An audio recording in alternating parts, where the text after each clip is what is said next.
Wagwan, me people. Come back to The Real Jonathan Kidd. Today we are looking at why Jamaican Obeah laws still exist in 2026. Today we are looking at why Jamaican Obeah laws still exist in 2026, starting long before the law even existed. Before British courts, colonial governors, or police forces, the people living on this island already had their own systems of belief, healing, and relationships with the ancestors. Indigenous Tano traditions existed first, and after Africans arrived through the transatlantic slave trade, their spiritual knowledge blended under the brutal conditions of slavery. What became called Obeah was not a single organized religion with one doctrine.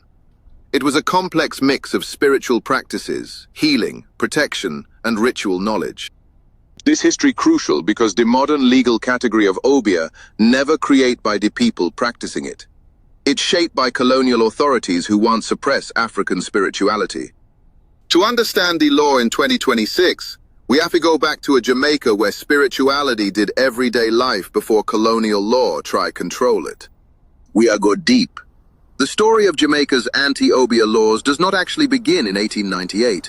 It reaches back to 1760, when Jamaica was still a British slave colony.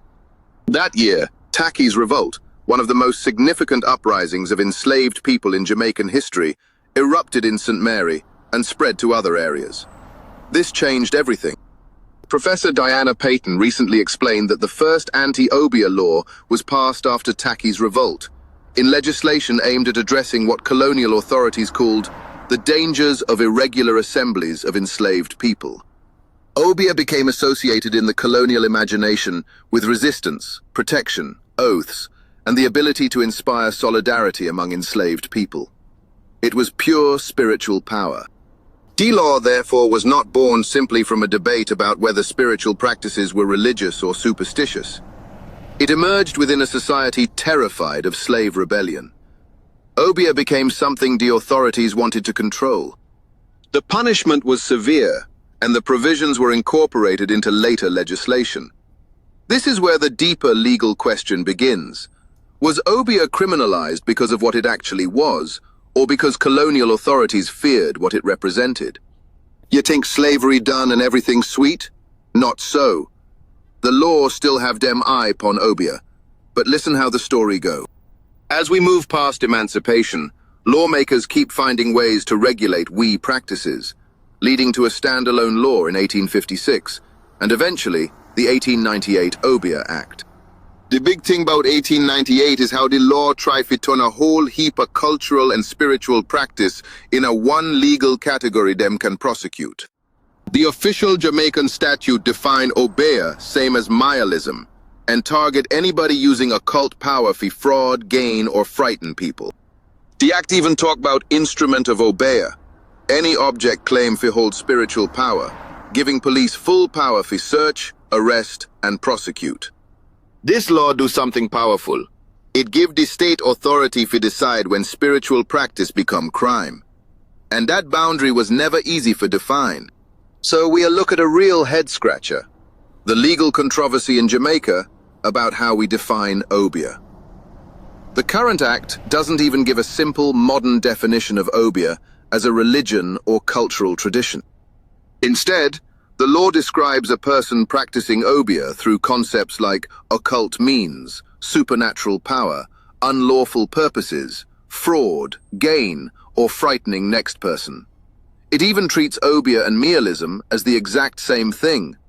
Now, in a 2026 public forum, scholars and religious leaders agreed this legislation has serious problems, even though they couldn't agree on what to do next.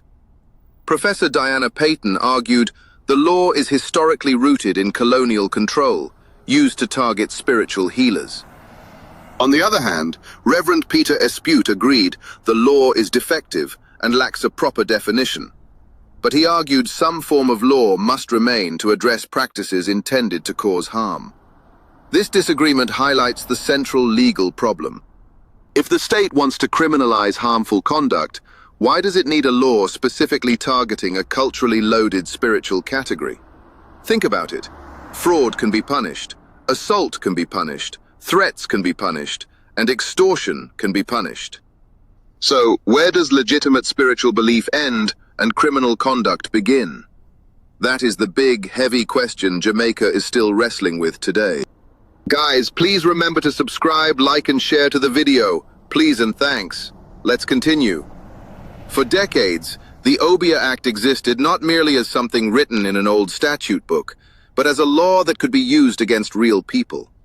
Historically, many have been arrested and prosecuted under it. This is where the story gets complicated, me friends. The Jamaica Observer reported in 2025 on a recent Jamaican court case involving a man convicted of practicing Obeah, showing the law still reaches into modern life. Professor Payton raised concerns about the discretion authorities have, pointing to ordinary objects like candles, oils, mirrors, scissors, and playing cards in these cases. The issue is not that these objects are inherently criminal, you know. The real issue is how authorities interpreted them in a particular cultural and legal context back then, and even now. So Mia ask, could two people perform similar rituals with similar objects, yet one get treated as a legitimate religious practitioner and the other as an Obeah man? If so, what determines the difference, me people?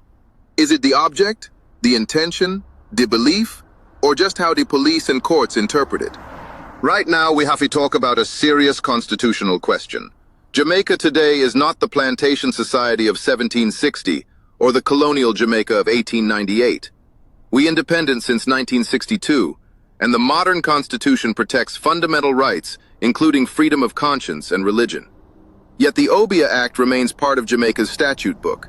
That creates an obvious tension.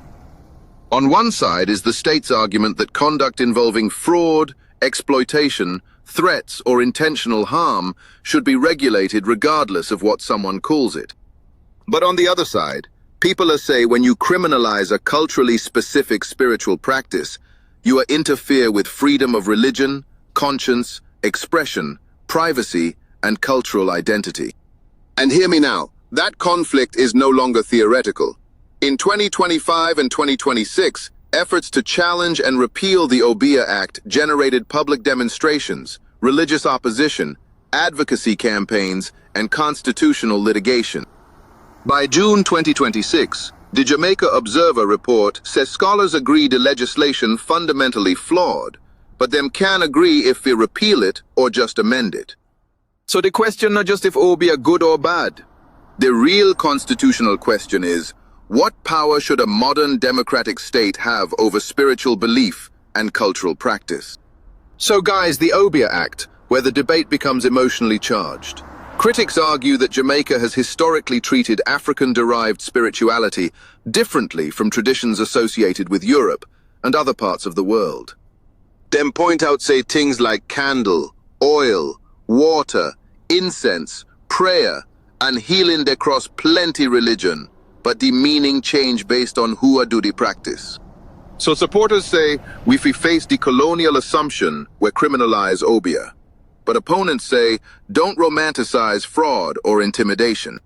That distinction critical enough. The strongest argument not say everything Obeah legal, but say criminalize the harm, not the whole culture. In other words, if a man thief money through fraud, prosecute the fraud. If him threaten somebody, prosecute the threat. If him assault somebody, prosecute the assault. But should a man get locked up just because him spiritual practice label as Obeah? That are the question at the heart of the cultural debate. Why Jamaica still holding on to Obeah law in 2026? Simple truth is it never get wiped off the books, but the real story run deeper than that. We inherit the whole colonial system, gain independence, build up constitution, but still hold on to laws from dem time long time. The Obeah Act survived because Parliament never fully replaced it, but the issue's still hot. Some people say it protects society from badness, while others say it just colonial control. Now, the constitutional litigation put the question right in the modern legal conversation. Maybe the most important question now if Jamaica will legalize Obeah as one idea. Maybe the real question is, if a modern democracy will still use a 19th century cultural category to decide criminal liability. Jamaica spent generations to debate what Obeah really mean. Maybe 2026 is the moment for ask a different question. What should Jamaican law mean in our independent society? The answer will determine if this act remain a relic of history or become our biggest cultural reckoning. For centuries, Jamaica has carried laws that were written by people living in a different Jamaica. A Jamaica of plantations, a Jamaica of slavery, a Jamaica where African spiritual traditions were viewed through the eyes of colonial power. But Jamaica in 2026 is different. So perhaps the real question is not whether Obeah should be feared.